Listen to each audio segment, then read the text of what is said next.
مولانا ظفر علی خان 1877 میں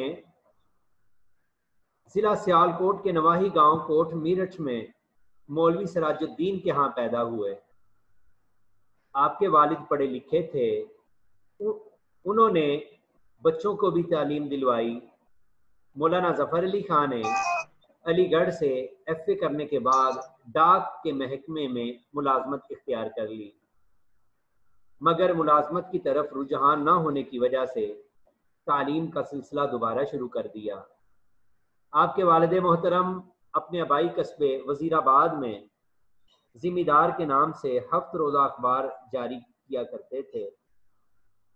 1909 میں والد کی وفات کے بعد یہ ذمہ داری مولانا ظفر علی خان نے سنبھال لی۔ بعد میں لاہور آئے اور ہفت روزہ ذمہ دار کو انہوں نے روزنامہ بنا دیا۔ ہفت روزہ کا مطلب ہوتا ہے جس کی اشاعت ہفتے میں ایک مرتبہ ہو، اور روزنامے کا مطلب ہے کہ جس کی اشاعت ہر روز ہو۔ یہ اخبار برطانوی سامراج کے خلاف ایک آواز تھا اور تاریخ صحافت میں ہمیشہ یادگار رہے گا۔ اب ہم آتے ہیں مولانا کی شاعری کی جانب۔ مولانا ظفر علی خان قادر الکلام شاعر تھے، فی البدی شاعری کرتے تھے۔ ان کے کلام میں آورد کی بجائے آمد ہے۔ آپ کے زیادہ تر جو موضوعات ہیں کلاس، وہ سیاسی اور ہنگامی نوعیت کے ہیں۔ ان کی شاعری میں جوش اور ولولے کی ایسی کیفیت ہے جو ہمیں بہت کم شاعروں میں ملتی ہے۔ اور جہاں تک نعت گوئی کا تعلق ہے، بطور نعت گو آپ کی نعتیں بہت مؤثر بھی ہیں، پرسوز بھی ہیں۔ ان نعتوں میں آپ نے امت مسلمہ کو بیدار کرنے کی کوشش بھی کی ہے۔ نعت کے ساتھ ساتھ حمد بھی ان کا پسندیدہ اور مقبول صنف ہے، اور ان دونوں اصناف میں لکھنا کس قدر مشکل ہے۔ عموماً شعراء صحیح طور پر عہدہ برا نہیں ہو سکتے، لیکن مولانا ظفر علی ہیلو یس سر۔ ہاں جی یس سر۔ جی کلاس اچھا جی، میں نے آپ کو بتایا کہ نعت گوئی کا تعلق جہاں تک ہے، آپ یعنی مولانا ظفر علی خان کی نعتیں بھی بہت مؤثر ہیں۔ نعت میں اور حمد میں لکھنا کس قدر مشکل ہے، بہت بڑے شعراء جو ہیں وہ اسے عہدہ برا نہیں ہو سکتے، لیکن مولانا ظفر علی خان نے ان اصناف کو یعنی حمد اور نعت کو اس طرح سے نبھایا جو کہ انہی کا کمال ہے۔ مولانا ظفر علی خان کی شاعری کی کتابوں میں بہارستان، نگارستان، چمنستان وغیرہ ہیں۔ نثر میں ان کی کتابیں خیابان فارس ہے، معرکہ، مذہب و سائنس، یہ بہت زیادہ اہمیت کے حامل ہیں۔ آج ہمارے پیش نظر کلاس حمد ہے، اور حمد نظم کی وہ قسم ہے کہ جس میں اللہ جل مجدہ الکریم کی تعریف بیان کی جائے۔ صحیح؟ اب ہم پہلا شعر پڑھتے ہیں۔ پہلا شعر، اور پہنچتا ہے ہر ایک مہکش کے آگے دور جام اس کا، کسی کو تشنہ لب رکھتا نہیں ہے لطف عام اس کا۔ مہکش، شراب پینے والا۔ مہکش کا مطلب کیا ہے؟ شراب پینے والا۔ دور جام، شراب کے پیالے کا ہر شرابی کے سامنے باری باری آنا۔ دور جام کا مطلب ہے شراب کے پیالے کا ہر شرابی کے سامنے باری باری آنا۔ لیکن اس شعر میں اس سے مراد ہے اللہ کی رحمت۔ کیا مراد ہے اس میں؟ اللہ کی رحمت۔ تشنہ لب، تشنہ لب کا مطلب ہوتا ہے پیاسا۔ تشنہ لب کا مطلب کیا؟ پیاسا۔ لطف عام، لطف عام، لطف عام کا مطلب ہے وہ مہربانی جو سب کے لیے ہو، وہ کرم جو سب کے لیے ہو۔ اب دوبارہ شعر کی طرف آتے ہیں پہنچتا ہے ہر ایک مہکش کے آگے دور جام اس کا، کسی کو تشنا لب رکھتا نہیں ہے لطف عام اس کا۔ اللہ تعالیٰ کے لطف و کرم سے ہر کوئی فیض یاب ہوتا ہے اور کوئی بھی اس کے کرم سے محروم نہیں رہتا، اور کوئی بھی اس کے کرم سے محروم نہیں رہتا۔ کلاس اس شعر کا مفہوم ہے اللہ تعالیٰ کے لطف و کرم سے ہر کوئی فیض یاب ہوتا ہے اور کوئی بھی اس کے کرم سے محروم نہیں رہتا۔ بتائیے گا مفہوم سمجھ آیا آپ کو؟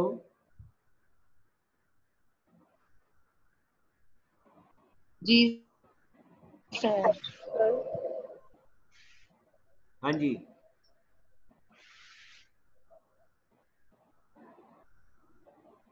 کلاس یس سر۔ جی سر۔ صحیح ہے نا؟ سمجھ آ رہی ہے جی نا؟ سر۔ پڑھیں پھر آگے۔ سر یس سر یس سر۔ چلیں صحیح ہے، اوکے اوکے چلیں۔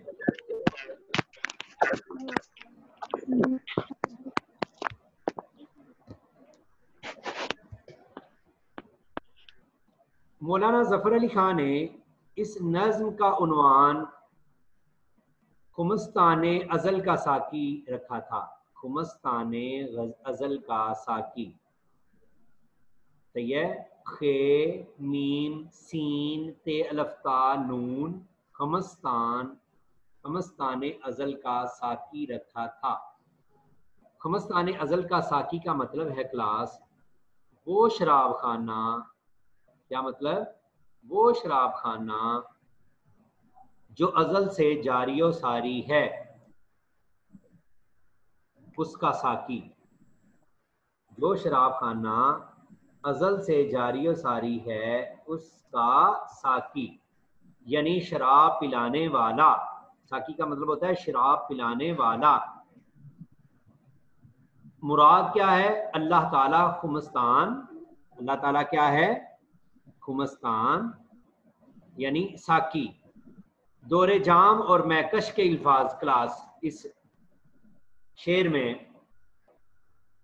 اس بات کو واضح اور خوبصورت بنانے کے لیے استعمال کیے گئے ہیں۔ دور جام سے مراد عام ہوتا ہے کہ شراب کے پیالے کا ہر شرابی کے باری باری آنا۔ آپ خود بتائیں کہ جو شرابی ہو اس کے سامنے شراب کا پیالہ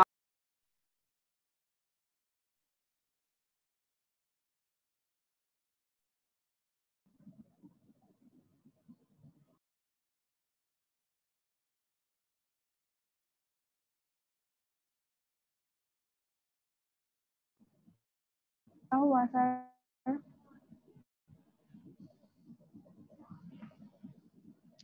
ہاں جی، ہیلو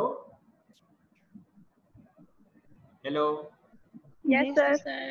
ہاں جی، وہ ڈسکنیکٹ ہو جاتا ہے نیٹ کی وجہ سے نا۔ ہم نا کالج کا نیٹ انشاءاللہ بہتر بنا رہے ہیں کلاس، یہ جلدی بہتر ہو جائے گا کیونکہ آپ کو بھی پتہ ہے کہ یوزر بڑھ جائیں تو وہ نیٹ جو ہے وہ اس کا پرابلم آتا ہے۔ تو یہ انشاءاللہ العزیز ہم نیٹ کو انشاءاللہ بہتر بنا لیں گے۔ تو آپ جاری رکھیں، یہ اس لیکچر کی ریکارڈنگ بھی آپ کو مل جائے گی، صحیح ہے؟